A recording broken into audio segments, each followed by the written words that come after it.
Hey guys, welcome back to Belqi's Twist. Today I am making pastelón de papas. Now what is that? That is basically a Dominican version of shepherd's pie, and we always have it during holidays. So Thanksgiving is around the corner while I'm creating this video, and I thought why not share that recipe with you guys. And it's very, very simple. It's mashed potatoes and beef and some cheese over top and bacon. Very, very quick and super delicious. Now, we're gonna start by making sure we make our potatoes. I already made the mashed potatoes.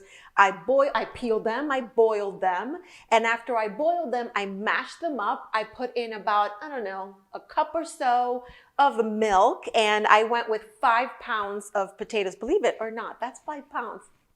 But anyway, so 5 pounds of potato, I added a little bit of milk, like I said, well, not a little, a cup. And then I added a little bit of butter because that's my preference. And I didn't add salt because there's gonna be seasoning in the beef, so might as well leave it alone. And the cheese also is a little salty. Therefore, we don't need salt. So right now, the potatoes are waiting for me, and I'm gonna go ahead and start the beef. Very, very simple.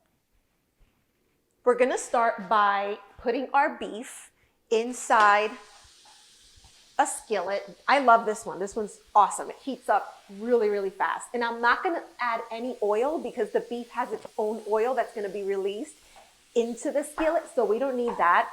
I prefer 85%. That is like my go-to. The beef is taking on a little bit of color, and you can see it's still obviously a little wet, but this is when I like to add my seasonings. So here we go. Let's add seasonings to it. We're gonna go with Loisa adobo, which I really love right now. It's like the best. So I'm gonna go ahead and add about 1 tablespoon, which is a lot, but I have 2 pounds of beef here. So it's a good amount for 2 pounds. I'm going to add a little bit of oregano just because I want to add a little more flavor to it. This is that semi-dried cilantro that I love. I actually will put the link also on the description so you guys can check it out. And also my olives. Now I went with manzanilla olives and I chopped them up, but you can go ahead and use salad olives as well, aside from manzanilla olives. And you don't have to chop them up. You can have like the big, chunks of it, but I think it's better when you just get little bits of it while you're eating. And that's it. Right now, as you can already tell, like the beef is getting a lot of color. So the color is really coming in. It'll be done super quickly. I'm just gonna make sure there's no liquid, no water in here, and then that's it. It'll be ready. But before I do that, I'm going to go ahead and add my peppers and my onions. Now, I love this chopper, which is why I have it here, because it chops beautifully and perfectly. Look at that. It's awesome. I love it, and it saves me so much time. So I'm just gonna go ahead and put these in here and let them sweat out in there with my beef. And oh my God, look at that. That's gorgeous, gorgeous. Te quiero, mi amor, te quiero. You see, when you put that much love into your food and you talk to it, it tastes better when it comes out. I don't know. I don't know that that's true, but anyway, I like to talk to my food. And that's it. I'm just gonna let it cook and sweat down and dry up a little bit. The beef is ready.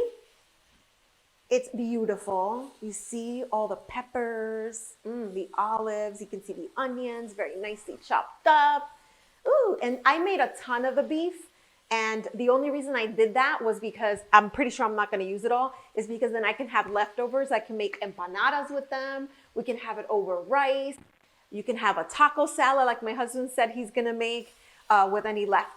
So there's endless possibilities. So make extra beef and you'll be able to use it in something else.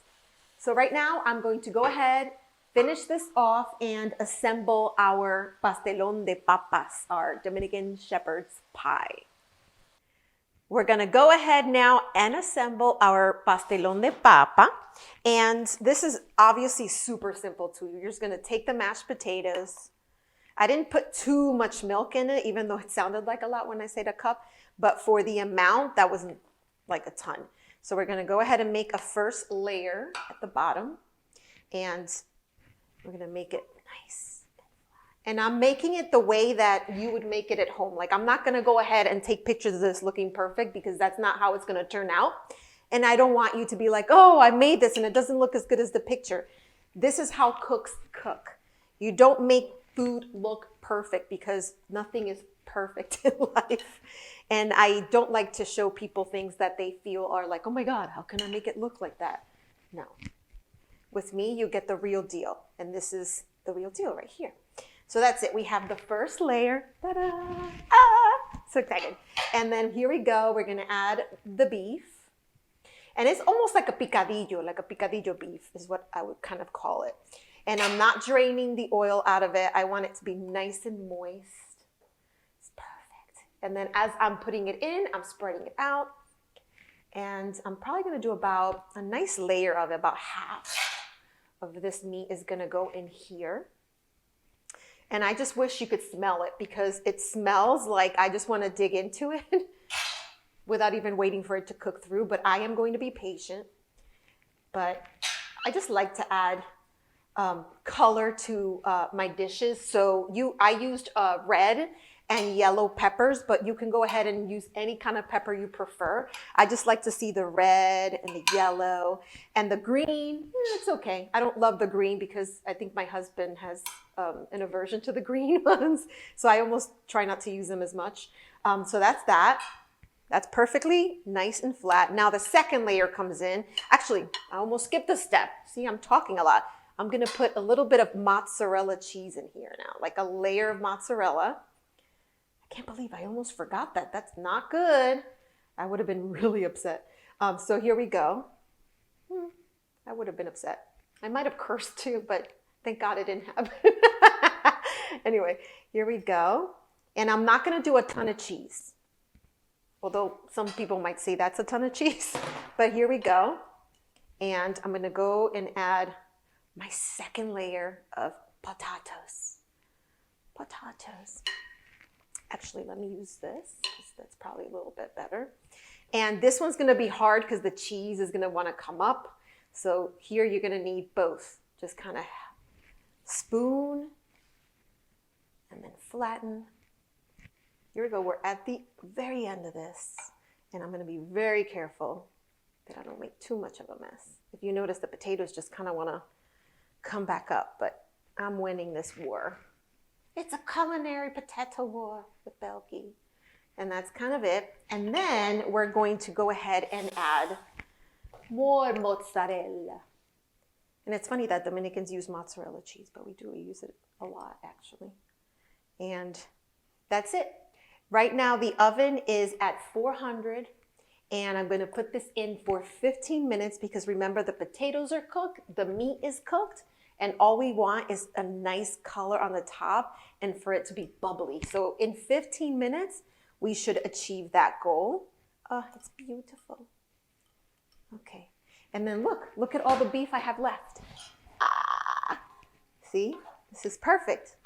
Empanadas, or like my husband said, a taco salad, or just over rice. We are a lucky family. So here we go to the oven. We're ready to serve, and I'm probably not going to take a huge bite out of it, because I do have to take some pictures of this, but here we go. I let it sit a little bit. I don't know what I'm getting. My husband can tell, because he's shooting this for me. Ah, I couldn't help myself. I had to taste it. Okay. So I'm going to take a couple pictures of this, because, you know, I'm kind of like a one-woman show. I shoot my stuff as well. So I'm going to take a couple of pictures, and then I'm going to taste it, okay? So hang in there with me. Here we are, guys. This is ready. Look at that. It's beautiful. And I took pictures of it, as you know, for the blog. And I'm going to get my first taste, but I can already tell by the way it smells that it's really, really good.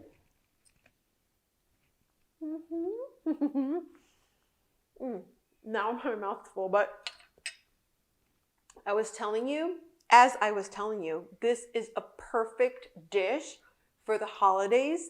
This is one that is always done in my family for holidays, and I think it's important and delicious that you try this, especially lately that I've gotten a lot of Dominicans actually writing me in the blog and also on YouTube telling me how much they're enjoying the recipes that they had growing up that maybe now they don't have a parent making for them because they're on their own.